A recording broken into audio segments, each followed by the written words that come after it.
So a little bit about the CNH Industrial. This is a global company, one of the largest, dealing with the farm equipment and tractors. Many brands, 12 brands, 54 R&D centers, 66 plants, and in 180 countries, more than 60,000 employees. These are the areas which we cover, from tractors, tillage, plantation of crop, harvesting, means all crop, almost field crops, and post-harvesting, most importantly for India, and then many commercial applications. Okay, let me come to the subject now. The present agricultural mechanization status. This is the slide I think we see in all farm mechanization conferences and all. I am again putting it to emphasize that apart from tillage and seed bed preparation, where we have some strength in the country, that is also, as Manoj sir told, tractorization. Thanks to that, we have some mechanization there. But other places like sowing, fertilizer, all crop care, paraphernalia, and harvesting, we are, wheat and rice and soybean, we are harvesting in the country for last 20-30 years. But overall, there are many pulses, there are oil seeds, where the mechanization is very bare minimal. And this is the area we need to attack, and we are losing money for our currency there in, the pulses and oil seeds. And post harvesting also very important.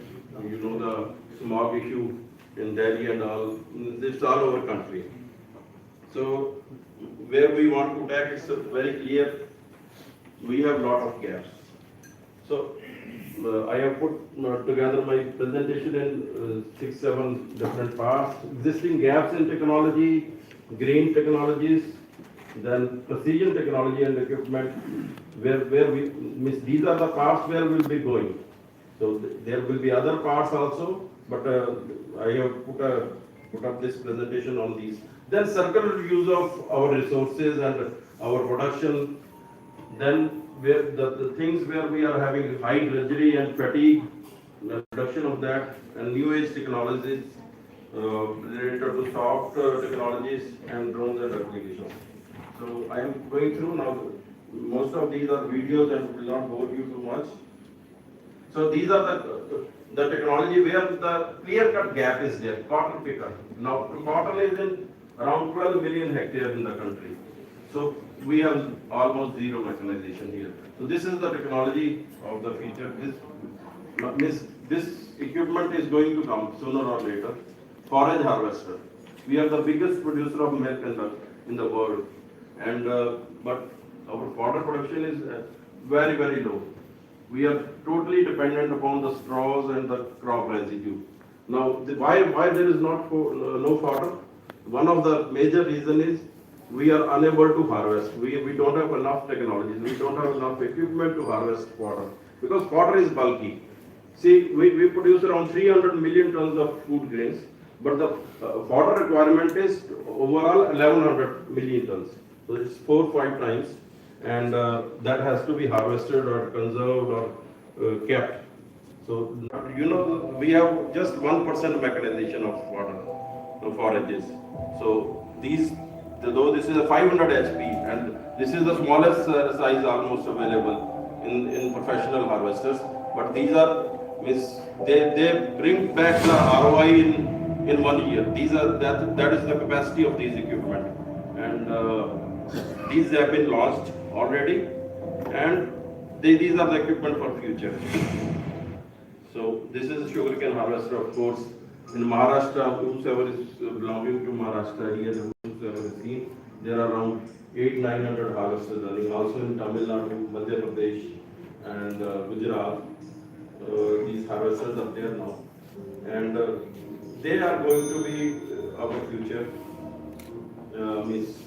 In these particular areas. And then greener technology, Tier 4 and Tier 5 in buses and automobiles, we have come to that. So SCR technology is going to be there, so to reduce the GHG. So the greenhouse gases are the big problem, and use of CBG, bio-CNG, through the straw, the cane.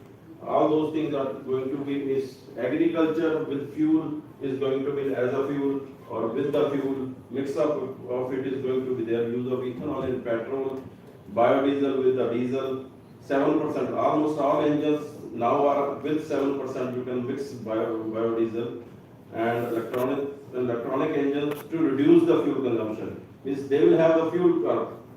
You can means they will have the fuel curve where you can reduce their the RPM, suiting your equipment or suiting your load. It's very easy there, and fuel efficient engines. So AdBlue and SCR is going to be the game changer for fuel consumption in coming years. Then conservation of circulated system technologies.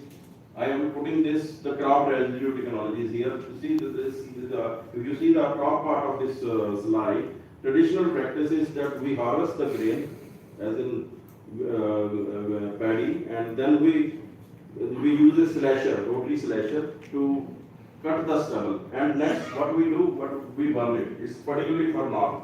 Why we use a slasher? Because the paddy straw is wet. When we harvest the paddy straw with the combine, it's wet, and we burn it. And then there is you can see the pollution problem, and then the issue of soil nutrient losses there. Now, the mechanical circulation system is that after combine harvester and slasher, you use a rake and a baler, and you collect bales. And these bales can be used in many industries, and of course to ensure good environment without air pollution. So this is the overall system. If you see, we grow a paddy crop. If you see the left side of this slide, probably the text size is small from the back side, it may not be visible, but we grow paddy crop, paddy harvesting, we do handling of it, make bales of it.